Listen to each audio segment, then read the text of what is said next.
Welcome to The Cop and the Shrink, a podcast exploring mental health, law enforcement, and societal issues from the perspective of a police officer and a mental health professional. Have questions about current events, social media, mental health, or police matters?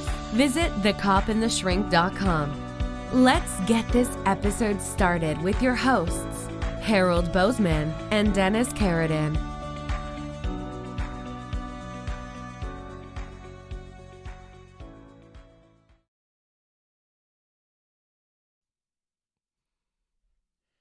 Welcome to the inaugural podcast of The Cop and the Shrink.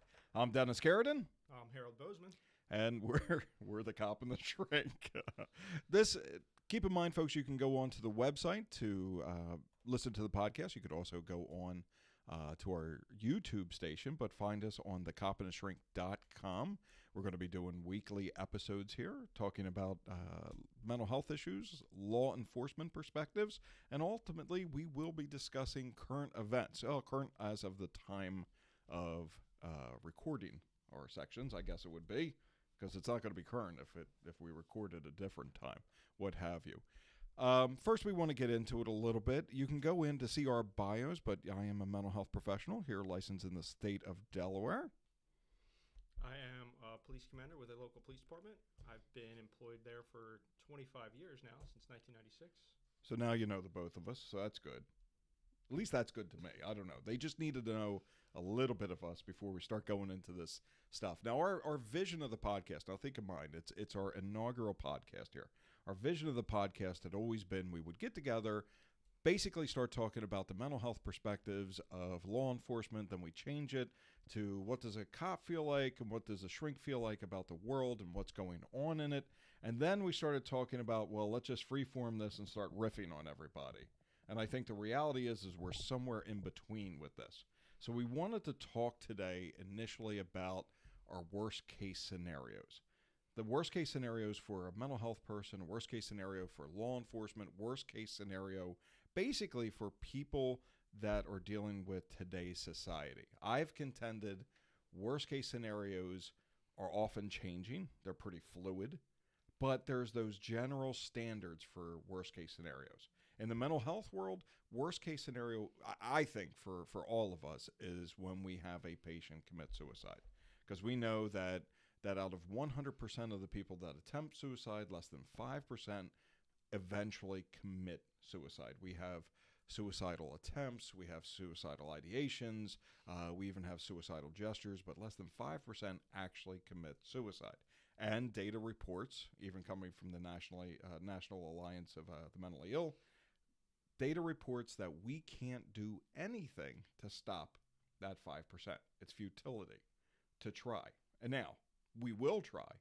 We will do everything that we can in the mental health world to try. But when they commit suicide, it's that ultimate loss. That's our worst case scenario. Now, how do we bridge that gap? What's the worst case scenario when it comes to law enforcement and mental health? Let's be honest. Cop commit suicide. Where's the data on that?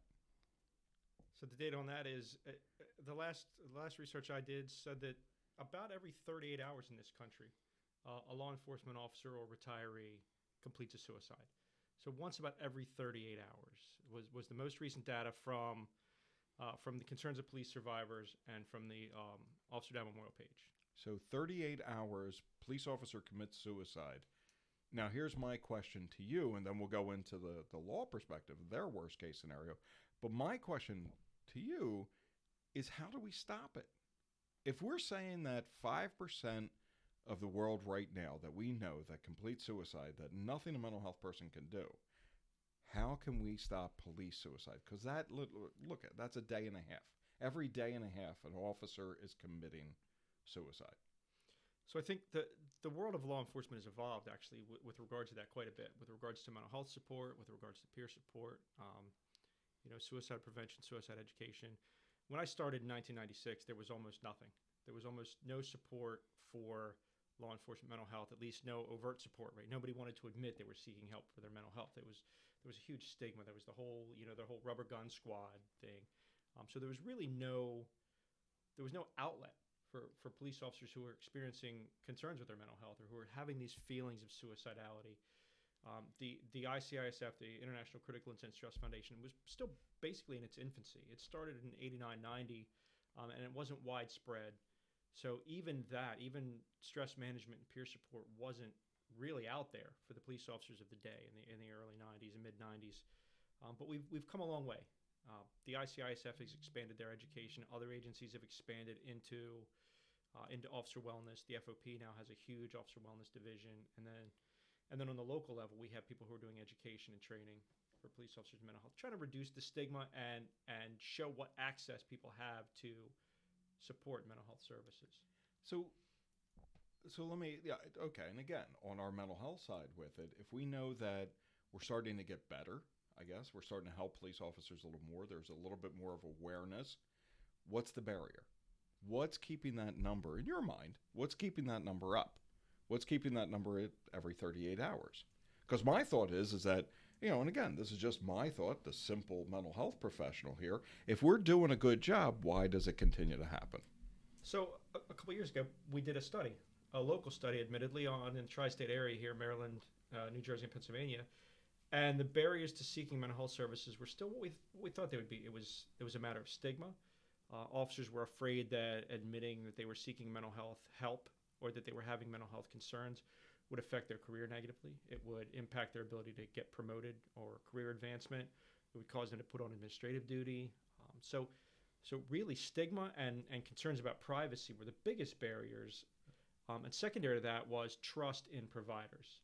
The attitude among police officers is there's still a bright line between police and the rest of society, right? So the concern was that maybe mental health providers and mental health practitioners didn't understand what police experience and how we perceive the world and really what we were going through. So piled on top of the stigma issue and the concerns about career advancement was an issue of trust. Basically, it was, we can't trust them to know what we go through, to treat our problems, to keep our secrets, as it were.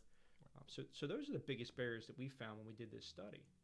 So, and again, and you and I have talked, I mean, obviously, we've known each other for too many years at this point, which is fine, which is okay, But in all of our work, one of the things that I've said multiple times, is that and I don't want to throw the brothers and sisters of the mental health world under the bus, is that we haven't done ourselves a favor in mental health society.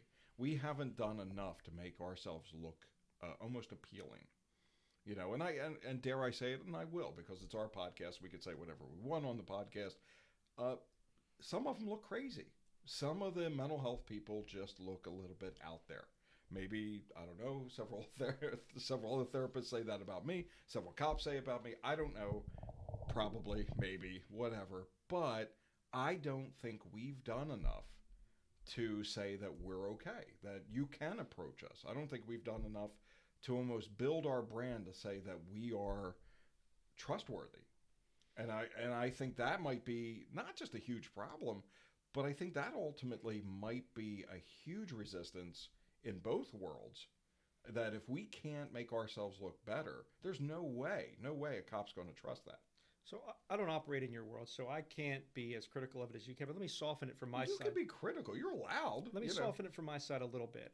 I think that there are clinicians that don't want to work with police officers and law enforcement. They choose not to, and that's okay. That's very okay. That's their right.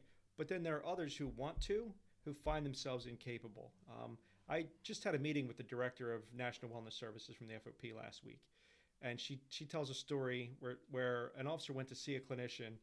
At the intake interview, the clinician said to the officer, what are you here for? Like, what are some of the issues you want me to address? What are some of the things that you've seen that you really want to work on? So the officer went through and told her story, told about the things that had bothered her, the things that were like her worst case scenario incidents, the things that were really sticking in her mind. And the clinician took a break and came back and said, listen, I'm going to have to refer you out. Hearing your stories has caused me trauma. So if we're going to a clinician, if we've made that leap, right? If we've jumped over the fence and we've said, okay, stigma be damned, we're going to go and try to get this help. And then we get to a clinician that says, your problems are too effed up even for me, I'm going to refer you out. That serves to erode the confidence that we would have in the system. I don't know if that officer ever sought another doc. I don't know. Well, the trauma tourism, right? You come in, and I've seen it where the therapist actually isn't quote unquote therapizing the officer. They're basically asking the officer, what did they see this week? Collecting stories. Yeah. Like, I want to hear all the dirty details. I want to hear all the stuff that happened to you, so I can almost validate my presence because I'm helping a cop. What's that? Who's it on the Simpsons? It's I'm forgetting it. Little Wiggums. The Chief Wiggum. I'm helping. That's kind of what they're dealing with, is that they're saying something by saying, well, we don't care about your mental health. We just want to hear your stories. Now, I'm not saying that with all therapists. Obviously, there's awesome therapists out there. There's ones that are there to help. They want to move on. But then there's ones that are crossing that line. Now, worst case scenario, what happens? The officer doesn't get help. And now we have a situation every 38 hours. Right. So if that first meeting is disastrous, or if it erodes their confidence, or if it proves their point, like I can't trust the therapist, I can't trust the clinician, or they won't understand me anyway, or I won't get the help I need. If that first meeting, that intake meeting, happens like this one did, and the officer walks away from the process, those are the ones that we're seeing every 38 hours, right? Those are the ones that didn't get the help they needed. And maybe that was their one shot. Maybe they worked up the wherewithal to take that one shot. And the meeting went how they always suspected it would go, right? It didn't go well. They don't understand me. They're not going to get me. They're not going to be able to help me. So I'm going to walk away from the process. I'm going to leave it behind me. I'm going to try to cope with this on my own. And those coping mechanisms break down, as you know. And so if that first meeting is disastrous, it may be the last meeting. Absolutely. So we need to get better at it. Would you say we need to get better at that first meeting? We need to get better at helping that first responder. And we do. And there are a lot of programs right now that are taking place that are just kind of getting off the ground to help to bridge the gap between first responders and mental health clinicians and help improve the relationships. The Division of Wellness Services for the National FOP has launched a program for vetted and approved clinicians, vetted and approved law enforcement clinicians, where there's a whole questionnaire, and then the Director of Wellness Services comes out and actually tours facilities and interviews clinicians either by phone or in person to determine if they're a good fit to provide mental health services to first responders. And if they are, there's a publication that the FOP handles for vetted and approved clinicians whereby their members can go on this website. And it's not just FOP members, it'll be accessible to the public, right? So FOP members, National Sheriff's Association, International Association of Firefighters, they can all go on this site and they can see information on clinicians who have been vetted and approved to be effective, culturally competent, to be effective with first responders. And so that's the biggest initiative right now that the FOP is undertaking to bridge that gap. Which, and again, vetted, I think, is going to be the more appropriate term at that point, because, again, if somebody's vetted through the National FOP, they at least know what cops are about. You would hope so. So our Director of Wellness Services, she's a 25-year retired police officer, and she's also an LCSW. She's a licensed and practicing clinician. So she's seen both sides, right? She was involved in the wellness program at her police department, helped develop it, and now she's doing it from the clinical side at the Grand Lodge level. So she knows a thing or two. She knows a couple things. She knows a thing or two. So so worst case scenario mental health world, like we talked about. And again, it's something that we have had to, I think, as a mental health clinician, we've struggled with ever since mental health came about 125 years ago for the birth of psychology. We've struggled with the fact that somebody commits suicide as our worst case scenario. Now, there's other worst case scenarios within that world, going on a disaster site.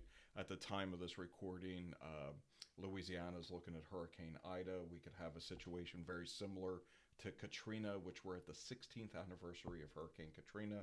2,000 dead in that hurricane. They still have not finished rebuilding, restoring all of it back to its glory down in Louisiana and New Orleans. Worst case scenarios, like I said, very, very fluid. But in your position, worst case scenario for law enforcement. And that might have a complexity to it, right? There might be several different worst case scenarios, but in your mind, what's the worst case scenario for law enforcement? So it really does have a complexity to it. And it's a really dependent situation. It's case by case. And so I think the consensus would be that for all law enforcement, a line of duty death, no matter the circumstances, I think a line of duty death of a fellow officer would probably be that worst case scenario. For partners, for coworkers, for academy mates, but also for supervisors and commanders, I think that's the kind of thing that hits an agency at all levels is an active duty, line of duty death. So that would be the worst case scenario for police internally. If we're talking about incidents, like external incidents, things that happen not to the police, but things that happen that the police respond to, things that happen that the police will handle. We discussed it earlier. Those kind of things are very much situational, very based on geography, timing, locality. For people who don't live on the Gulf Coast or who don't live in a hurricane-prone area, all they know about what a hurricane does, if they've never experienced, for example, the people in the upper Midwest, people in the Pacific Northwest, they've never experienced a hurricane if they haven't lived outside that area. So they can't conceive of what a hurricane would do to New Orleans beyond what they've seen on the news. Right. So to them, yeah, it's a tragic situation that 2,000 people lost their lives, that people were homeless, but until you've seen it firsthand, maybe that's not your worst case scenario. Maybe in the Pacific Northwest, Mount St. Helens is the worst case scenario. Maybe in Southern California, an 8 magnitude earthquake is the worst case scenario. Yep. So it's very based on your personal experiences what a worst case scenario might be for the things that first responders go to. Right. So bigger incidents are how they're perceived by the public, but internally, that line of duty death is absolutely our worst case scenario. And we look at it as a systemic issue as well, because and we've said this in lectures before, where a department, the first 2 years of an officer's career, from the time that they're in the academy to the time with their field training officer, for them to be uniformed, for them to be trained, for them to get their own car, all of that, we're looking at about $260,000 per department. And again, we're not putting, or at least I'm not putting a price tag on anybody's life. That's not what I'm doing. But what I'm saying is that first 2 years, if we lose an officer in that first 2 years, the department's out a highly trained individual. It's out $260,000, and the department itself doesn't recover for at least 7 years. Those are all very specific things for a line of duty death. And we have departments that still aren't recovering from line of duty deaths even 10 years afterwards, because you still have people on the force that remember that line of duty death. And they, and I would never say that, but you ultimately have that walking wounded scenario. And that's what I was going to hit on. There is that impact for the municipality, for the department, or whatever, not to, like you said, not to put a price tag on it. But there is that impact about the training expenses and the equipment expenses and things that have already been put out. But more importantly, it's the effect that's left behind, where you have officers that were either involved in that incident, that experienced it directly, who are still experiencing the after effects, or there are officers that knew the victim, that are peripherally affected, even if they weren't at work, even if they weren't on the street that day. The death of someone that close in your community still has a lasting effect, and those effects, like you said, you called them the walking wounded. I think that's apt. You have people that haven't recovered from it, that may now still approach situations differently, or that may still be unwilling to, not unwilling, but unable to, mentally, psychologically, unable to respond the way they did previous to things. Right. So there is that lasting effect of an officer death that has nothing to do with the monetary impact or the physical or training impact. You've lost that experience. You've lost that friendship. You've lost that comrade, and those things could stick with somebody for a long time. There are still a good friend of ours. Monica lost a child. Right. And she's still suffering. And the platoon mates and the classmates, even though they're starting now to get towards the end of their career, the ones that remain still kind of suffer the after effects of that absolutely. loss. So, and this could linger for those careers to the point where you have people like and again, as we wrap this section up, we've struggled with the fact that officers, the general age of death has been about 56 years old, and typically that's based on a cardiac issue. And what's the number one offender of any type of cardiac issue? Stress. High stress. So when you're in a situation where you're early on in your career, and one of your platoon mates is killed in the line of duty, that maybe you were on scene when that happens, and you now work 25 years in that department with that lingering over you. I mean, my God, the stress buildup alone is outrageous. And again, we don't know. We're just speculating, but it definitely could tell us that, you know, mental health has to step up a little bit. And hopefully through the evolution of mental health services for police and stress and wellness programs for the police, we're kind of moving the goalposts back from that, right? It used to be 55 years old or 10 years post-retirement was about the national average of all natural deaths of police officers following retirement, right? 5 years post-retirement. I'm sorry, 55 years old or 10 years post-retirement. And keep in mind that the national average for any U.S. male is 78 years old. So we're 23 years. 23? Am I doing my math right? You're doing your math right. Doing my math. 23 years before a normal everyday Joe dies. So hopefully by increasing the availability, the accessibility, and the effectiveness of wellness services, peer support services, mental health services, we're moving the goalpost back, and we're going to try to bring police mortality rates more in line with the national average mortality rates. And I think that it's having some effect. I think that we continue to reduce the stigma. We continue to increase the access and effectiveness. And peer support, I think, is going to be the biggest thing. It's a big push. We've struggled with finding clinicians who understand us when the people who really understand us are in the car next to us. So the big push now is to get more officers trained and effective in peer support, not just incident-based, not just like the ICISF model where everything is a trauma based on a specific incident, but general wellness. Hey, I need to talk to you about my life. Are you a peer supporter? And that'll bring the stress levels down as well. I mean, we'll still continue to deal with the trauma. Right. We'll still continue to deal with the incidents as they occur, but then we want to bring this general wellness, this general peer support aspect to it. We kind of know two people that teach that. I don't know if we're sitting next to each other, those two people, but we know two people. And if you want to learn more about it, you can go to the Trauma Survivors Foundation.com or .org, because we have that money where we bought both URLs for, I think, $20 or whatever it is. But make sure you also go to the copandtheshrink.com. You can find us on the interwebs. You can find us on Instagram, The Cop and the Shrink. You can find us on Twitter, on Facebook. Once this starts rolling out, please make sure you like, share, and follow us. Tag us in everything that you do. And you could also ask us questions or give us topics that you'd like to have us discuss at thecopandtheshrink.com. Just go to our frequently asked question and contact page. We're going to take a little bit of a break right now, come back with our next section. But keep in mind, officer wellness is an absolute must. Thanks. You have seen their faces and read their stories. Our hospital heroes and first responders are remarkable. Their strength is inspiring as they continue to work around the clock in the fight against COVID-19. Throughout the pandemic, they have had limited downtime and limited access to prepared meals. Our hospital heroes are working in extremely stressful environments, literally placing their own safety at risk to help the sick and dying. Our mission is to show these frontline workers that we, the community they are caring for, supports and cares for them through the simple act of providing them with a prepared meal to help sustain them through the day. To complete this mission, we are partnering with local restaurants to deliver quality food directly to hospitals, urgent cares, testing centers, treatment centers, nursing facilities, and first responder stations. We have delivered nearly 25,000 meals to over 60 locations in Delaware, Pennsylvania, New Jersey, and Maryland. We have been honored to help these amazing men and women. The meals we bring are met with such gratitude. In those moments, as the meals are set up, we see their gratitude in the form of tears and laughter. A simple meal can provide hope in the face of this terrifying disease. The Trauma Survivors Foundation's Hospital Heroes Food Drive has the incredible privilege of coming into the worlds of our hospital heroes and first responders at the most difficult time in their lives.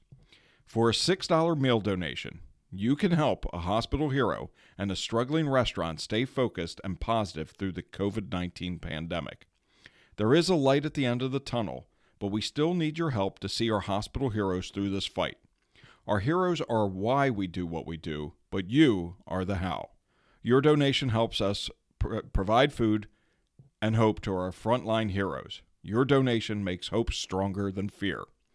Text Hospital Heroes to 44321 to donate a meal to a hero. Please visit us at hospitalheroesfooddrive.org to learn more about our mission.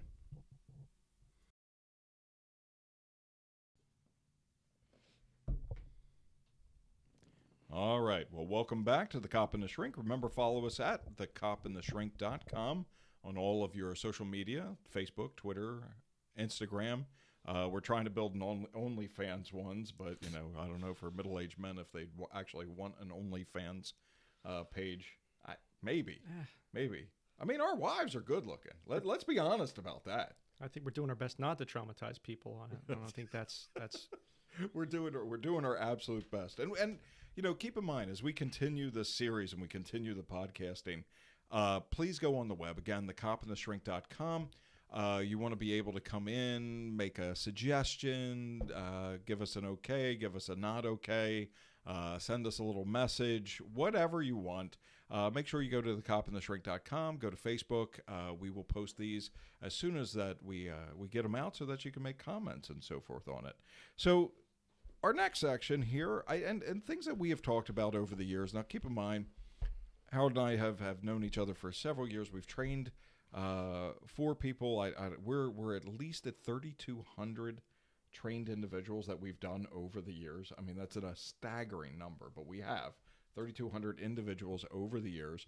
One of the things that I saw, and I wanted to discuss this with you today. I wanted to put it out there and look at it. This is coming from not only that mental health standpoint, but this is coming from that outsider standpoint. Somebody just kind of looking at the outside, knowing cops, knowing law enforcement, knowing what is going on with them, but not really knowing. That's where this is coming from. And we started talking about the perspectives of law enforcement in society.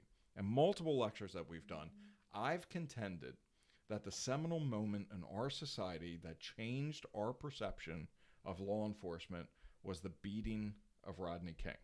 Not necessarily the beating, but the video of Rodney King being beat, and then ultimately the trial, and then the riots in L.A.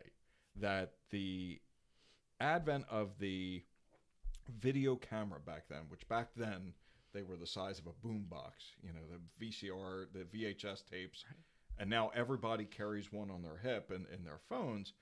But that, I contend, was where we started seeing the shift of how we perceive maybe the not so pretty version of what happens in police work. Right. So we've gone from in 1991, the era of the Sony Handycam on the shoulder with the full-size VHS tape in it, to now everybody's got an HD camera in their pocket. But also now we're coming into the era where every police officer is going to have an HD camera strapped right onto their uniform. So all of these events now, all these incidents now are going to be captured firsthand by the people who were involved, not necessarily by a bystander only, also by the bystanders, right, but also firsthand by the people who were involved. So we're starting to see now where the world's going to have a deeper insight and a closer look at the things that police actually do day to day, rather than just seeing an edited snippet of a video that was taken with a VHS camera or a camera phone, or now with an iPhone. They're going to have an insight that was never before possible, right? So we're going to have people seeing what the police do and how the police operate, how we interact with people. And it's probably going to actually help people improve their perspective, or at least give them a better insight into what we experience day to day and how we interact with people. So and as you say that, this is going to be basically in-your-face type of correspondence. This is Cops 5.0, basically, right? Yeah, this is, here it is, this is right in front of you. And I don't know if society is prepared for that. I really don't. Because if we look back in history and some of the things that we had discussed, we're now working on the 20th anniversary, which, my God, 20 years. Now, our producer here, and we'll say that, is my son, Dennis. Dennis is a 23-year-old young man. So he was 3 years old when the towers collapsed. My daughter was 2 months old when the towers collapsed. Your second daughter wasn't even born. My first daughter was 3 years old. Was 3, is Denny's age. Your second wasn't born. She has only known the world post 9/11. Right. And for at least a decade after 9/11, at least, we'll say a decade, right? police and fire were the heroes. They were awesome. They went in there, they ran into the towers when they were falling, they did all these things. They were the heroes. And that's how our society perceived them. That actually was about a decade after Rodney King. And now we started seeing these video clips, and there's multiple documentaries, multiple movies now about the Twin Towers, where we see firefighters, police saving people. We see them running out of buildings. We see them running up the towers of the stair towers of the or the stairs of the towers.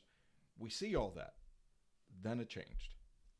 So we see the sacrifices that were made, right? And like you said, for about a decade after that, they had hero status. So coming into police work in the mid '90s, as I did, I had 5 or 6 years of pretty neutral perceptions of the police, right? The police were there. You called them if you had an emergency. You didn't call them if you didn't have an emergency. If you weren't speeding, you didn't have to worry about us. And then 9/11 happened, and then the perception changed to, like you said, that they were the heroes. Like all first responders, police, fire, EMS, National Guard, shrinks in the Army Division of Psych Services. All these people were the heroes. They were there, right, in Lower Manhattan, doing the job, and that kind of expanded out to Shanksville, out to the Pentagon, the police and the fire that responded to all those locations. Right. And that movement took hold nationally, and the police were viewed in a positive light, and they were well respected, and first responders as a whole were accepted, were liked, and kids started to emulate the police again. Kids started to want to be the police again, and then 10 years or so ago, we kind of started to have a shift again, right? Mm-hmm. When it was 2014, we just did 2013. Yep, 2014 was the encounter in Ferguson, Missouri with Michael Brown, right? And then there was video footage of that too. There's video evidence of things that happened, but some snap decisions were made. Right. Some perceptions were drawn early on. Lines were drawn in the sand early on, before all the evidence was out, before all of the footage was available, before the investigations were concluded. There was a line in the sand drawn, and it kind of became two sides of the argument: the police are bad, or the police reacted the way they had to. For the purposes of our podcast, I'll stay neutral on that, but there were two schools of thought on it, right? So that started to change the perception. The people on the cops are bad side started to become more vocal and started to be outspoken, and you saw things happen, right? You saw some civil unrest because of that. You saw some pushback against the police because of that. The investigation then ultimately came out. It helped to kind of quell the outrage. It helped kind of bring some people over to the side of, okay, I didn't know that before. Maybe I snapped a judgment, things like that. And then in more recent years, we've had things happen where, and to be frank, some of the more recent incidents, the officer was clearly wrong. Right. The officer was wrong, but the officer was prosecuted. The officer was fired, arrested, prosecuted, jailed. So. Right. So from our perspective, on our side, we've routed out the bad actor, and we've taken care of him the way that's appropriate, right? We've treated the person appropriately, but that didn't help. That didn't help with the perception of police, right? Our reputation was still damaged. The public's perception of police was still damaged because of a couple of individuals who acted, outside of the bounds of their training, outside of the bounds of their authority. They were bad actors, and because of a couple of people.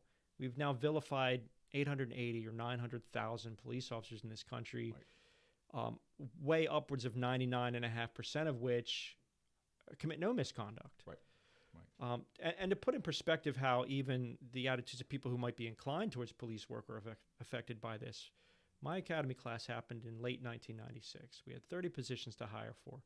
We had 650 or more applicants for those 30 positions. We hired about 4.5% of the applicants.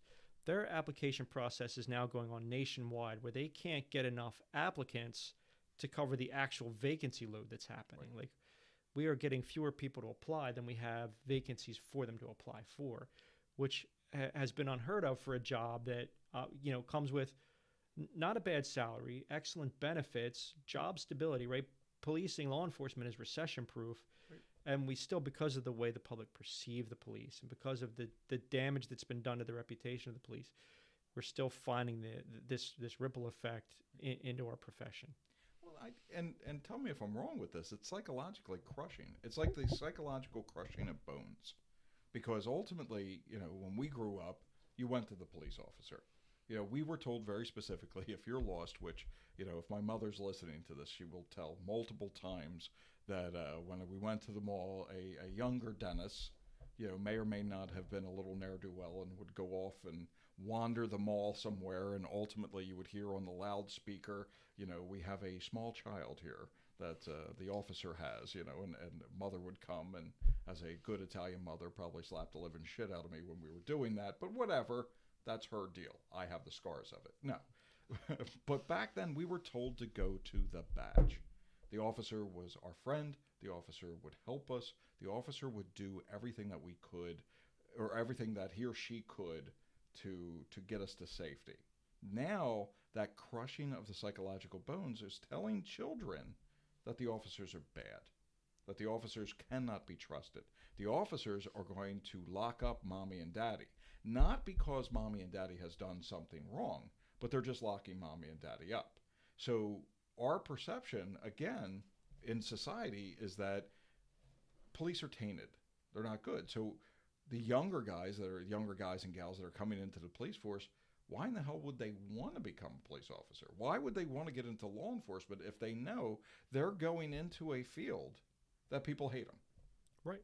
If you're going to spend your life vilified, criticized, scrutinized, why would you choose that? Especially now, our workforce is better educated than ever before, right? We have people getting degrees in social work and psychology and in forensics and things like that, and then coming to the police force. Well, they could go work at a practice. They could go work at a lab. They could go work at a think tank and get paid as well or better, right, and not be criticized and not be vilified. So that's why we're having trouble attracting them, because they might be drawn to this work, but they might also be making this decision consciously to say, yeah, I would love to be a police officer. I want to go out and work in the community and work with people and try to improve lives and try to provide for safety. I want to do that, but I don't want it to be such a drain on my mental and physical health that it affects me forever. And I think that's why we're losing the applicants, because like you said, why would you want to voluntarily go into something where you know you're going to spend the next 25 or 30 years just being criticized and just being belittled for what you've chosen to do? It has nothing to do with you as an individual. Everyone gets lumped in together, right? Anyone wearing a uniform, right, to certain segments of our society, everyone wearing a uniform is a bad guy, right? Right. So, and you're exactly right. Why would somebody willingly subject themselves to that for a couple decades or more when they have other options available? Do you think it's fair? And I know there's no such thing as fair and unfair in the world. It's just the world. Do you think it's fair to draw comparisons to, and I know that we've talked about it, the Rizzo era policing, or do you think it's fair to draw these comparisons to 60, 70 years ago of policing to policing today, based on a couple of the incidents that we've had, where now people are bringing up the past? Like, this has always been an issue. And we're going to talk about a very specific situation in the next section with this one. But do you think it's fair that people are bringing up things that have happened in a different time, different place in policing to now demonize the police or vilify the police? So I think it is unfair. The world is a very different place than it was even when I started 25 years ago, 30 years ago during the Rizzo era. We used to have Z Cavaricis back then. Right. So for those kids, 50, 60 years ago, right? We're in a completely different world. I don't know why I retain this, but I know that when I was a child, when I was in elementary school, the world's population had just hit 3 billion people, right? We're now at 7.5 billion. We've more than doubled in my lifetime the number of people here. So population densities have gone up. Thanks, New Jersey. The number of people living in the cities have gone up. Just so most of the police departments haven't really increased with time. In fact, NYPD, I think in the 90s when I started, was 48,000 strong, and now I think they're down to around 37,000, but there are more people living there. And the reason I bring that all up is because it's a different world than it was. Right. So we can't compare the problems and the crime rates in the 50s and the 40s to the problems in the crime rates now in the early 21st century. Right. Crime rates are higher than they've been right now in 30 years. Violent crime is up. Property crime is up. Civil unrest is up. So it is an unfair comparison to compare the officers that work with me to Barney Fife in rural North Carolina in the 50s and 60s, right? It's not the same world. Right. Right. Even now, all police officers aren't equal. Your municipal and your urban police officers are different from your county sheriffs and from your really rural officers in the Pacific Northwest, in Idaho and Alaska, who patrol an area. One car patrols an area of 240 square miles. I mean, even now it's not fair to draw comparisons one place or another. All your assessment of what the police officers have done and how they've done it has to really be case by case. I think and perfect points. I mean, obviously, I think it's also a perspective or a perception based on who we are, right? So if we had an incident with a police officer that wasn't good, we're not going to perceive them well, and then we're going to be drawn to make those comparisons.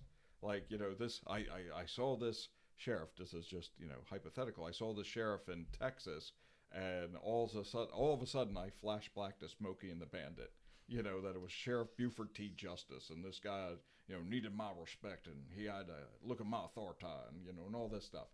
I think, and again, let's talk about minority versus Caucasian, black and brown community versus white community. In my lifetime, if we look at my lifetime, mostly all of my interactions with police have been positive. Obviously, one of my best friends is a police officer. Yeah, despite the fact that you have frequently driven with expired tags and sometimes with a suspended license, your interactions have been positive. Positive, right? And fishing on horseback back in the day, but it's been positive. Where if I'm hanging out with an officer, if I'm dealing with an officer, it's a positive interaction, right? But if you've only had negative interactions, if you've only had a time where you're getting locked up, you're getting harassed, you're getting thrown under the bus basically by an officer, your perception is going to be way different of the totality of the police force. And I think that we're starting to see breakouts a little bit. We're starting to see more positive interaction with police. And I could look very specifically, and forgive me, I forget his name, but there was the DSP officer, the Delaware State Trooper, that was playing basketball with the young boy. Amazing. He ended up getting on, I think it was Ellen. He got on the Rachel Ray show and was showing that here is this trooper, in full uniform, that was out playing basketball with this kid, and they became friends. Not to take anything away from the Delaware State Police, because they're a fantastic organization, but this trooper was a Wilmington police officer when he was playing basketball, and he got picked up by the Delaware State Police because they could see the value in him. Right. He was awesome at that point. Yes. But I want when we're seeing that, it's that perception that if I had a bad dealing with an officer, then all officers are bad. Right. And is there a way, and I don't know if we can or if we can't, is there a way to change that perception, or do we just need more officers playing basketball with kids to say we're here to protect you and not to jam you up? I mean, I'm not going to sugarcoat it and tell you that 880,000 police officers in this country are good, right? We do background investigations, we do psychological evaluations and things, and sometimes things get missed, and people with bad intentions or people who are not well suited to the job get through and get on the job. Right. And they do bad things, and we've seen them do bad things. My sincere hope is that we can catch them early, we can catch their propensity early, and we can get rid of them. We can discipline them. Or if they do something that's prosecutable, as we've seen in recent years, they can be prosecuted for it. Listen, it's almost cliche at this point, but it's true in that you've been hearing is that no one hates a bad cop more than a good cop, right? Because they make our job harder. They tarnish our reputation. They make it harder for us to have positive and productive interactions with people. So I think a lot of efforts have been made to hold people accountable, to rout out the bad actors in the police forces and get rid of them so that our interactions can be better. I mean, even within different assignments in the police departments, you see different things. So we had a pretty robust community policing unit at my department for a number of years. Mm-hmm. It was a pretty big community policing division for the size of our agency. 10% of the agency was in community policing, and even those people were chosen because they had a higher propensity, a higher talent for interacting with people well and being problem solvers rather than being enforcers. I think every police department needs to find a balance between that, right? You need to have your people who will perform enforcement duties, who will go out and arrest the offenders and look for the crimes and investigate the crimes. You need those. You need the people who enforce the law, but you also need community relations. You need partners in the community. Right. Right. So that's how we fix it. Right. We route out the bad actors. We assign people based on their talents and abilities, on their aptitude for different jobs, and we make sure that we're building partnerships in the community no matter what the role is. And I think that's how we fix the relationships, and that's how we get rid of the bad actors as best we can, and we just improve the perception of policing as a whole. I guess the big question is, if we do that, say we start working on the mental health side, we start helping officers with their stress levels, we start helping them almost have that ability to interact with people a little bit better, right? We get them assigned to those roles. How long do you think? 3 years, 10 years, 20 years? When do we start changing the perspective of society? Or is there way too many factors involved? No, I mean, it's very dynamic, and the needs of the public are always changing, and the aptitudes and the needs of the police department are always changing. But I think that some of the programs that are in place now are going to fix it, and I don't think it's going to take decades to do. And I'm going to contradict myself here. In the late 80s in Nashville, they had a bad encounter with someone who was mentally ill. And one of their command staff, Major Sam Cochran at the time, worked with the local National Alliance on Mental Illness chapter, and they developed something called Crisis Intervention Team. So we've spent a lot of time tonight talking about mental health for officers, and mental health and wellness programs, and peer support programs. Well, the Crisis Intervention Team now deals with mental health in the community, interactions between officers and people in the community. Now, that was in 1988, and it was just in Memphis, Tennessee. But we've seen it since then respond nationally. And when you see a good, solid CIT program implemented, you start to see the results immediately, right? We see how many people that we deal with on a regular basis are experiencing mental health challenges and how that leads to affecting their encounters with the police. And we've taught these officers how to de-escalate. We've taught these officers how to, how to go about these encounters and how to work with people who are experiencing mental health challenges. And it's led to a reduction in use of force. It's led to a reduction in bad encounters. And in fact, a lot of people are diverted from prosecution to treatment when it's most appropriate. So programs like that also go a long way to help improve police and community relations. And on top of that, we also have the VRT program, the Veterans Response Team, right. that came about, I believe. Well, it came about as a system of CIT. It's a spinoff of the CIT base. And the Veterans Response Team is training officers to help, or training veteran officers to help veterans, based in a PTSD scenario, post-traumatic stress disorder, MST, a military sexual trauma, where they go out, they actually work with them, and they de-escalate the issue and get them to hopefully a VA, a better place somewhere else. Right, and given what this country's just been through for the past 20 years, we do have a larger population of younger, mental health affected veterans than we've had since the late 70s, right? Since the men and women came back from Vietnam. We have the largest post-war veteran population, damaged veteran population that we've had in a long time. Right. And we need appropriate services for them. And like you said, the VRT program trains police officers because, unfortunately, as much people don't want it to be the case, mental health challenges in the community are often encountered by police first. Right. And so we need to train the police to deal with that rather than respond with force or authority, respond with empathy and de-escalation. And we have a good program in Delaware. Since 2014, we've trained 300 of Delaware's police officers. So 10, 11% of Delaware's entire police population are now trained in this. So before we close this section, I'll ask a question. What is your stance? And I know, try to give it as best as possible, on putting a social worker, a psychologist, a mental health provider in the police car with an officer for one of those encounters. So I will borrow a quote from my police chief when I say this. If we have mental health professionals that are riding or that are intervening in law enforcement situations, to quote the chief, they should be there to supplement, not supplant.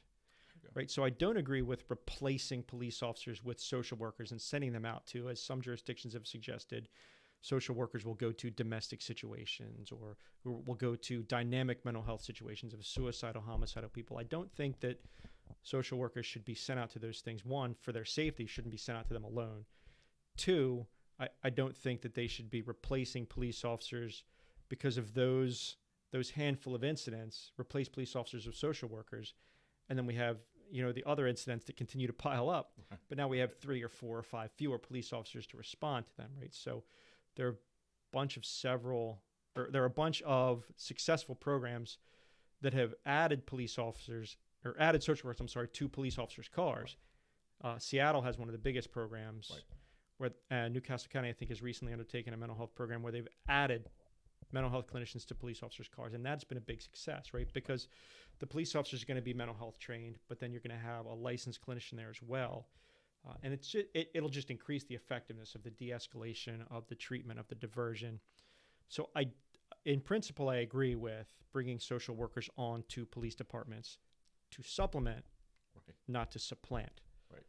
I don't know if we should arm every social worker on the entire planet. It would be kind of interesting. No, and many of them don't want to be armed, right?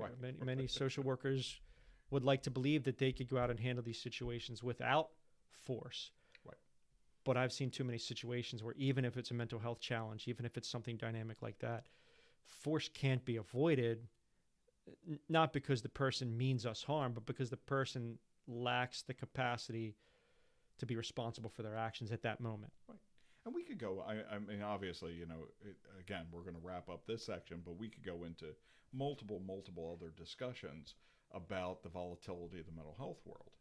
There's, multiple as being somebody that has been, an intern in a psychiatric hospital, has worked in a psychiatric hospital, and the volatility of that patient in a psychiatric crisis that's going through some psychotic episode denotes that sometimes hands-on have to happen. And that hands-on approach, although not pretty, not suggested, sometimes does have to happen to not only help the patient, but help everyone around the patient. Right. So, again, we have to look at those things. So good stuff. So we're going to come back for section number 3 on our podcast. Again, this is the Shrink of the Cop. Make sure you go to theshrinkofthecop.com. Go on the website. You can go in, ask us any questions that you'd like. Tell us what episodes might be kind of fun, those type of topics. Go to The Shrink of the Cop on Facebook, Twitter, or Instagram. Maybe not the OnlyFans yet, but we could go any which way on the interwebs, and we're probably going to be on there. So again, we'll be back shortly after these messages. The Division of Wellness Services of the National Fraternal Order of Police is committed to leading the efforts to ensure the well-being of law enforcement officers. The FOP intends to no longer react to issues of critical stress affecting its members, but instead take a pre-act approach that is driven by trained peer support, research, empowerment of officers, awareness and stigma reduction, connections to service, and ongoing training and development. Information about the Wellness Division, resources, and publications can be found at fop.net/officer wellness. Donations to the National FOP in support of their Division of Wellness Services and other programs can be made online at nfop.firstresponderprocessing.com.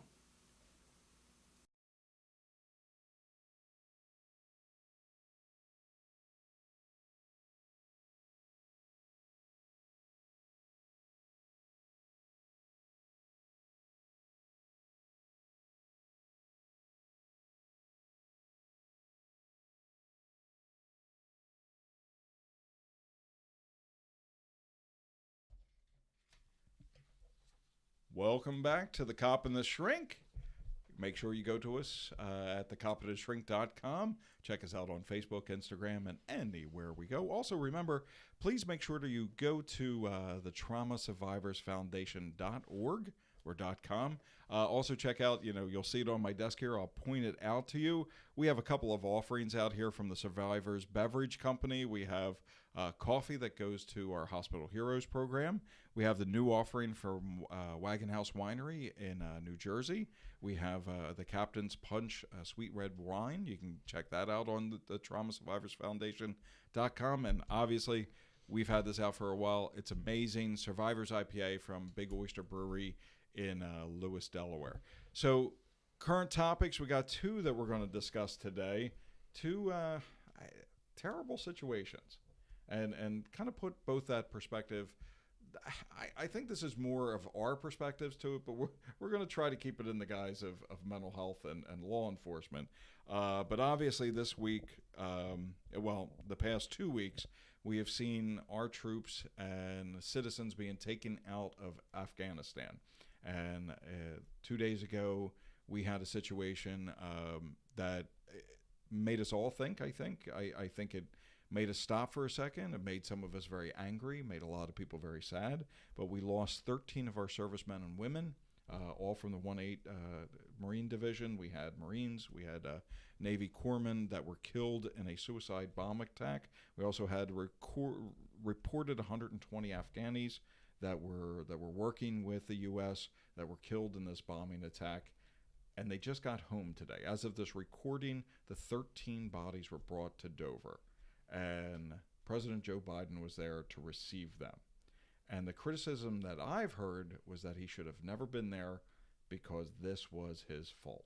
In fact, one of the officials said, on quote, was on CNN by saying that the blood of these 13 servicemen and women are on Joe's hands. Your thoughts? Heavy is the head that wears the crown, right? The president has said he had decisions that had to be made. He made the decisions about how the withdrawal would happen, the timing of the withdrawal, the order, specifically the order of the withdrawal with regards to equipment, military personnel, and civilians, which order the things would be removed from country. He made the decisions as the commander-in-chief. He has said the buck stops with him, and he made the decisions, and he owns the decisions. So I don't know whether he has or will accept ultimate responsibility for the things that have happened or for the way they unfolded, but he's at least owned the fact that he made the decisions the way he did. You're going to get, like in any case, you'll get opinions from both sides about whether his decisions were right or wrong, whether there is, in fact, blood on his hands, whether he's directly responsible for the deaths or only peripherally. But the fact remains that no matter who's responsible, we've lost at least 13 U.S. service members, and I don't know how many more have been injured. We've lost Afghani civilians, we've lost American civilians. So the ultimate issue now is the loss of life and the injury, and the decision about who's responsible and to what extent, that remains to be seen. History will tell that story. And let's, and also keep in mind, this isn't, I'm not trying to point blame at anybody, but we could say that the president has been criticized about this pulling out of Afghanistan. He has been heavily criticized. He has been, and ever since him being vice president to now, there was a heavy criticism of his plan on getting these troops out, of getting our resources out and so forth. And now what we're seeing is that resources are being left behind. Drones, Humvees, weapons are being left behind. And now it seems surprisingly that this administration, and again, this isn't a political statement, and I want to put that out there. I'm not necessarily a political person. I'm just saying what is being presented is that, this administration is almost okay, or oddly okay, with leaving people behind.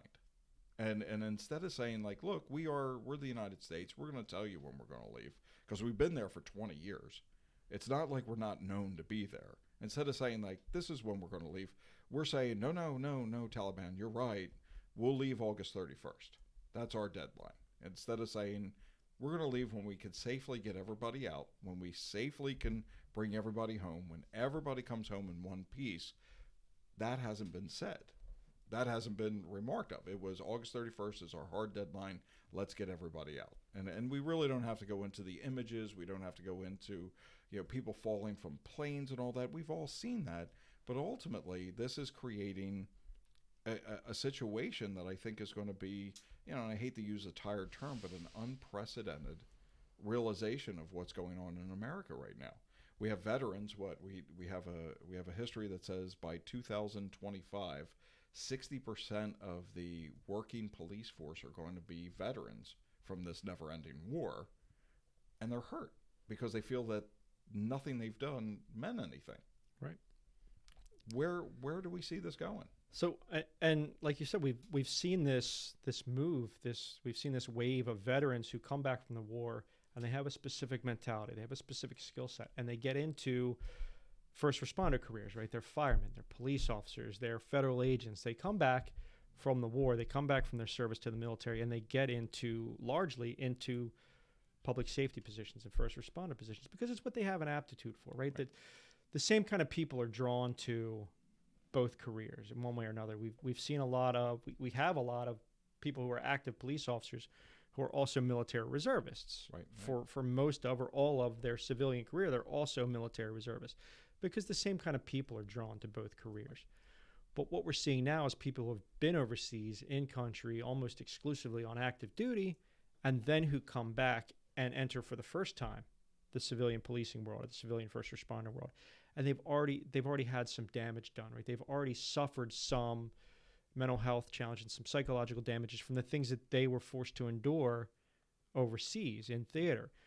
So they come back here, and we talked in the first segment about mental health challenges of police and the barriers to mental health care and the stigma and the things that they're getting in the way. And to come out of the military where it's seen as an even bigger weakness, I think, in some cases, to be mentally ill or to have mental health challenges. So you're seeing those people under the police force with a double set of barriers to even self-care, but much less seeking outside care or peer care. So now we're going to have a more challenged population to deal with. It's going to be harder to break through. It's going to be harder to convince them of the validity and efficacy of mental health services. And I think that's a challenge that's a hurdle we're going to have to be able to overcome here in the next couple of years, especially now with this big war ending. Right. More of those men and women are going to have to come back here and find civilian careers. And I think that first responder careers are going to absorb many of them. And ultimately absorbing maybe problems too. And we have to kind of look at that vetting out of officers in here now that hopefully are okay, that are mentally okay to deal with the rigors of the job right now, because they have to switch gears so quickly from military into law enforcement.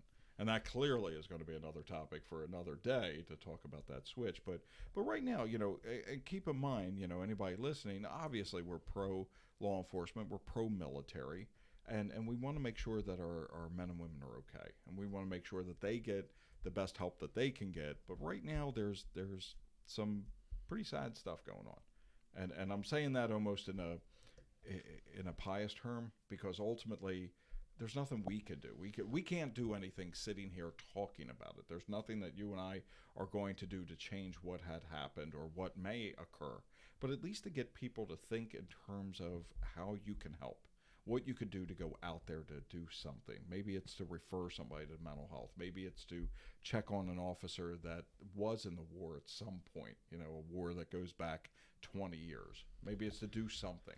So to put it into perspective about how long these issues might sustain or might persist in the first responder world, to give us an idea of how long that might be, we now have men and women serving in this war in the United States military who were not yet born when this war started. Right. So we have, starting from 2001 on, we have veterans of these conflicts who are already in the police departments, right, who brought whatever damage was done to them in the war zones, whatever challenges they picked up from their role in the military. We have those since 2001. But now I'll call them kids. I'm a middle-aged guy, a career-long player. We have these kids that are coming back from these war zones that will be 21, 22, 23 years old anytime now. Right. And they're going to think, well, I'm old enough now, I'll join the police department. Right.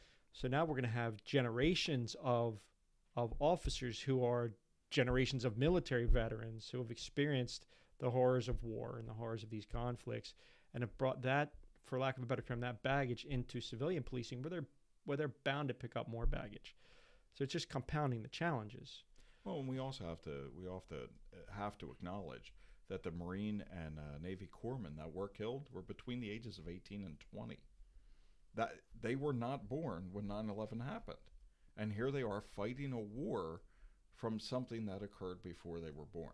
To me, that's absolutely wild. And the survivors of that tragedy are also between 18 and 21 years old, and they will be back any time now.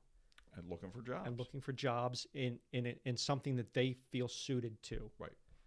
And also, again, and taking that as that point, I know you and I have talked about it multiple times of, who would be the best to defend the nation, and not just defend the nation within military, but defend the nation in law enforcement. And, a lot of times we do point to the military, that if people come from that battleground and come into the home ground, come into home front, that they may be better equipped than that normal college student to come in and basically take care of the nation. But Right. we won't know. They're going to be young. We're getting Yes. old, man. That's the way it is. We're just getting old. So, again, our hearts go out to the men and women of the military. We hope for a safe return of everybody from Afghanistan. Obviously, this is unfolding. It's going to continue. And again, we just hope for safe passage at this point. Ready to switch gears? Godspeed. I got one that kind of pisses me off. You ready for this one? I'd love to hear it. Oh, this is a good one. So we're here in the state of confusion, or the state of Delaware, as we like to call it. And we just had a situation come up. And this one I wanted to bring up because this came into our second section of the perception of law enforcement. And I've said a lot of times that our leaders need to step up and be behind law enforcement and not fight against them. And this is where this is going to take it, because it's going to take from this incident, and then I want to bring it to the insurrection, the January 6th insurrection at the Capitol building. So Delaware Online, if you go to it, it's on there. This was dated, it was published August 27th and updated August 29th, so right around the time of the taping. The recording. That tells me how old I am at this point. So it says, Wilmington Councilwoman's Facebook post likening police to KKK draws backlash from mayor and city council. Wilmington City Councilwoman was rebuked this week by fellow council members, the city's mayor, and police leaders after she shared a Facebook post depicting police in white hoods with the phrase, the Blue Klux Klan. Her name is Shanae Darby. It said Darby did not immediately respond to several requests for comment, but posted on Facebook on Friday morning that the very foundation of policing is rooted in controlling blackness. Quote, how much have we moved from the regular intent? Unquote, she asked. The system is set up to do exactly what it is meant to do. Oppress black and brown communities. I said what I said. I am not here to make anyone comfortable about this topic. Then we turn around and we hear from Keith James, a Wilmington activist who is also dating Darby, so he may have some other interest involved, also defended the councilwoman. He said, quote, we're founded as, or I guess police, he said police, quote, were founded as slave patrol, unquote, and, quote, speaking on the history of policing and the systematic racist practices they use should never be an issue. Yeah. So a bunch of you are in the KKK, apparently. Or exactly zero of us are in the KKK. The At least KKK. in my experience with policing in Delaware. Exactly zero of us are members of the KKK. But it was founded in truth, apparently, by both of these. That one is a leader in the city of Wilmington, stating that policing was based in oppressing blackness. Now, for some historical perspective, in the Deep South, during the days before slavery was outlawed, during the days before the Emancipation Proclamation, there were patrols of people they called slave patrols who were put in place to recapture slaves who ran away or who escaped, to prevent the people they saw as undesirable from moving into areas where they, quote, did not belong.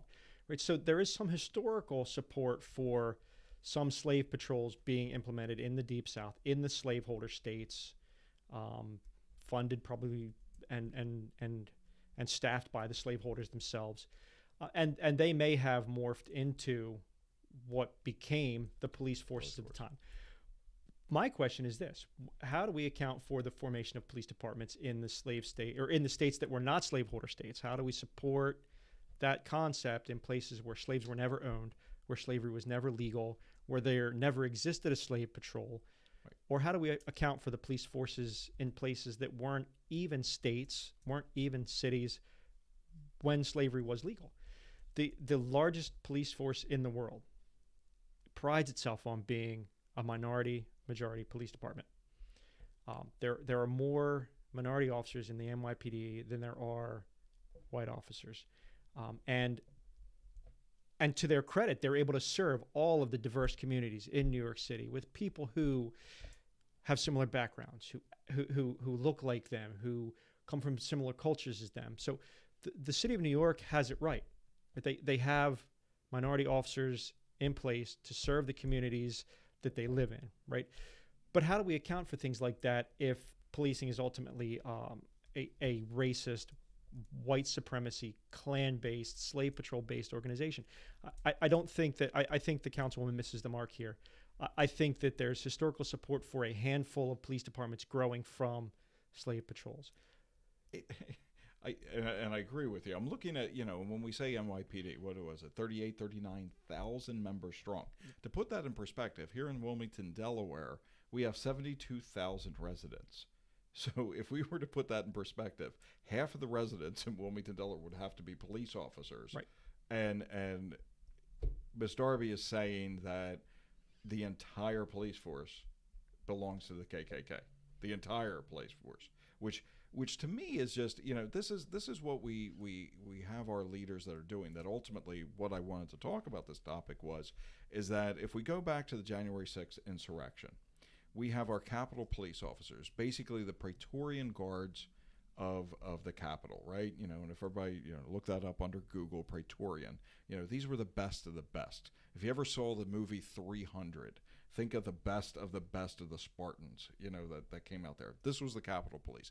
They are feeling the weight of the world on their shoulders because they have to guard our leaders from any harm, any wrongdoing. And they did that successfully on January 6th, correct? And without regard for how any individual in that body felt about them as the police. Correct. Since that time, we've had 4 suicides of the Capitol Police. We lost 3 during the insurrection, correct? Correct. Okay. Or in the aftermath. In the aftermath of it. We had 1 insurrectionist that was shot and killed, 1 in the entire incident, because she was coming in. She was told not to come in through the window. She was told not to come to this one chamber where the primary composite were Democratic leaders who had actually made statements earlier about defunding the police. So here's these police officers that are now defending people that are basically saying, we're going to defund you. Now you could take it for whatever it's worth. That you could send whatever comment you want about that. But again, isn't it our leadership that needs to be behind policing, especially ones that are protecting them? I'm assuming, and I don't know, and I don't want to assume things. You know what that does. I don't need to be made an ass more than I need to be. But I'm assuming Ms. Darby lives in Wilmington. I'm assuming she if something were to happen at her house, if somebody were to break in her house, if she was, her car was broken into, whatever it is, whatever bad incident, and clearly do not want anything to happen to her. That's not what I'm saying. But any bad incident might happen to her. She's calling the police, the same police that she's now saying are a part of the KKK. And that's a direct quote. This isn't anything I'm making up. Right. This is not anything the shrink is saying that, oh my God, I wrote this down and I'm saying it, so now this is what it is. This is a direct quote from a council member. How does that mess with a cop's mind? We've been talking about mental health, police mental health throughout this entire segment, and I think that it is damaging. I think that that there are people in the government who have ultimate control over your working conditions, your salary, your benefits, your employment, all aspects of the government you work for. These are the people who are the lawmakers. These are the people who make the decisions that affect your career, that affect you personally. And to hear them say that you must be this raging white supremacist just because of the profession you've chosen, without regards of who you are as a person, without knowing you at all, to have someone say, no, you're a white supremacist, you're inherently evil, your whole profession was born out of evil, that will take a toll. I agree that will definitely have a negative impact on your mental health, on your ability to do your job, in a lot of cases on your desire to do your job. Right? You have people who, you've got if you go watch some of the old TV dramas, you see Lenny Briscoe, for example. You see these grizzled old veterans, right, who just need one more push just to say screw it all, and just it's going to affect the way they do their jobs. Is that acceptable? Is that an acceptable response? No. We shouldn't let the statements of politicians or the attitudes of politicians affect the way that we do our job and carry out our duties. But police are humans, right? And it will affect them psychologically, and it will have an impact on the way that they carry themselves and the way that they view their job and their responsibilities. Because if they wake up in the morning, put on that armor, put on that gun belt, and they know they don't have the support at the end of the day, they don't have the support of the people who are overseeing their job and overseeing their employment, that will affect the way that they handle themselves. It will affect the way that they see and perceive their duties and responsibilities. And to call her out a little further, because I will, I'm allowed to, right? I am who I am, but to call her out further, Ms. Darby also said at a different council meeting that there is no such thing as Blue Lives Matter. Their lives do not matter. She has said that. That's correct, right? She said that. She said she is not pro-police, and she sits on a council of a city right now plagued by violence. I mean, unprecedented. Again, I've used that term again, but this is, growing up in the city of Wilmington, and you and I have said this before, that I remember back in the day, and this is, whatever it was, back in the day, I remember my mom almost looking in horror because we had one shooting in the city of Wilmington. There was one shooting. Now, she lived through the riots in the late 60s. I think it was 68, 69, the riots in Wilmington where the National Guard were called in or anything. And the city seemed to be doing okay. And then somewhere, in the mid 80s, there was a murder in Philadelphia, or in the city of Wilmington. It was a shooting. And oh my God, that was front page. That was crazy. Now, I don't think we bat an eye unless we hear 100 a week. I don't even know the number anymore. I mean, in the city of Wilmington in 1997, they basically declared a state of emergency. They invited Newcastle County Police in to help patrol parts of the city, and the shooting incidents that year in 1997 were seen as such an epidemic, such a huge problem that they invited mutual aid in to help patrol the streets of the city. And it was so bad that the local Fraternal Order of Police put up a billboard that said, "You are entering a high crime zone. Your police department doesn't, seems to be similar today, your police department doesn't have the support of the city government. You're entering a high crime zone. Enter at your own risk." That was in 1997, where there were 96 shootings recorded for that year. Yeah. I don't know what the current number is now. Here we are in August, so we're 2/3 of the way through, three-quarters of the way through almost 2021. I don't know what the number is now, but I believe that if we compared today to 1997, it might have been a National Guard emergency and not just a Newcastle County Police emergency. Right, absolutely. We also have to look, Philadelphia right now, we're at close to 350 homicides in the city to date, which we're in August right now. So in this year, we've had 360 homicides. We've had over, I believe, over 2,000 injuries and shootings in the city of Philadelphia. I think now is a time, and let's be honest about this, now is a time where leadership should step up, should be behind the police. Not this, look, if you want to reform police. Basically, again, like we had talked about, get them in positions that make sense, get the community policing working and so forth. But leadership needs to step up. I think if leadership is downing the police, that people are going to take cues from that. And then ultimately it becomes a free-for-all. And so sadly, the national trend is moving anti-police, right? From agencies as small as 8 police officers in Newport, Delaware, to the NYPD and to the city of Chicago and to many other major metropolitan areas, the attitude has shifted very anti-police among politicians. It's just the easy thing to do, right? It's the popular political thing to say, defund the police. We need more social workers, and we need mental health, not guns, and reduce the size of police force and police misconduct. It's easy to say politically because everyone politically agrees with you, right? It's It harder. gets votes. It gets votes. It's more difficult to sit back and say, oh no, I'm capable of critical and independent thought, and my experience from the police is different from what you're spouting politically, right? But instead, we have politicians who, or very often, it's the nature of their job, self-serving, right? Everything is about the next election. Everything's about re-election anymore. So we have politicians, like I said, from small towns with 8 cops who inexplicably want to cut their police force by 25%, to places like New York City, who, if they cut their police force by 25%, they could staff any other 10 police departments in the country. They could actually if they cut it by 25%, they could actually take over all of Delaware. Yeah, they could replace every cop in Delaware with 25% of New York police. So, but it's popular, it's politically expedient, and I don't know where the councilwoman's heart is, but I know she's saying the thing now that's easy to say, that she can get agreement from, and that's politically beneficial to her. And let's just also point out, and to circle back to it, that the 4 officers that committed suicide after the insurrection were doing their jobs that day. Were doing their jobs basically in this insurmountable odds. They had, and I forget the exact number of people that were storming into the Capitol. And you and I sitting here could both say very, very distinctly, that was wrong. That should not have occurred. That should have never happened. I don't think, again, people are angry and upset. They are marginalized. They're feeling whatever they're feeling. But again, that's the bastion of our freedom. That is, the Capitol building is something that should not be breached.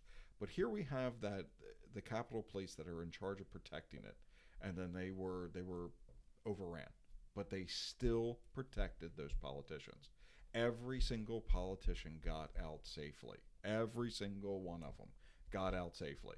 And because of that pressure, because of them feeling like they failed, that they let down the nation for allowing this to happen, we had 4 officers commit suicide. And the truth of the matter is they didn't let anyone down. Yeah. They all performed admirably. They all did what they could do with the resources they had at hand, with the staffing they had at hand. But the perception was, even then, still not the perception, but the expression of the country, of the very politicians that they were protecting, was still at the time very anti-police, very us versus them, blue lives don't matter, there's no such thing as blue lives.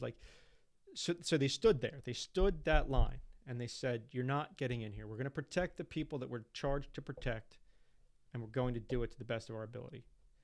Odds be damned. And they did it.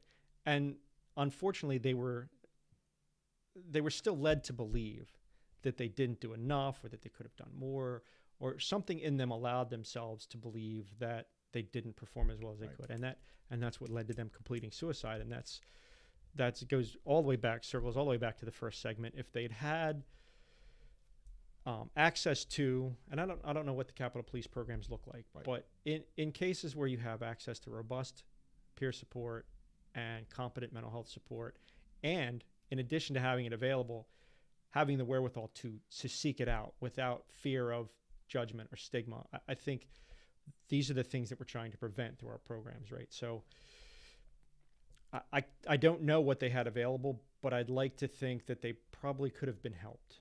Yeah, and that's, again, it goes back to what we said before. It's making sure that they have the right help, so those worst case scenarios can't happen. And again, the fluidity of it, that's the worst case scenario. Nobody saw that coming. I don't.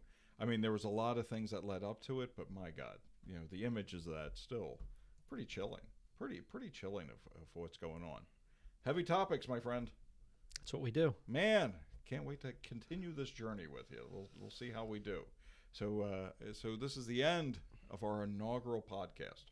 Not too shabby. Stick with us, folks. We would like to see 11 views of this by this time next week. I would like at least 7 followers and 11 views. Is that what it is? So make sure, thanks again for listening. Make sure you go to thecopandtheshrink.com. Check us out on Facebook, Instagram, Twitter, YouTube, because this show is actually being recorded, and every show will be recorded live. Recorded but not taped. Recorded, not taped, because we are men of that age, men of a certain age. We should have the blues background on that one. What was that? No, that's for another commercial. Yikes. But make sure you go to thecopandtheshrink.com. Check out the TraumaSurvivorsFoundation.com, CIRS Strategies. CIR Strategies. CIRstrategies.com. You'll find it on thecopandtheshrink.com. And also there's a donate button on thecopandtheshrink.com. You can go and donate. That'll help with our content, but also goes to our Hospital Heroes program, crisis counseling, and our peer support program. Have a great week, and we'll talk at you soon. Thanks, everybody.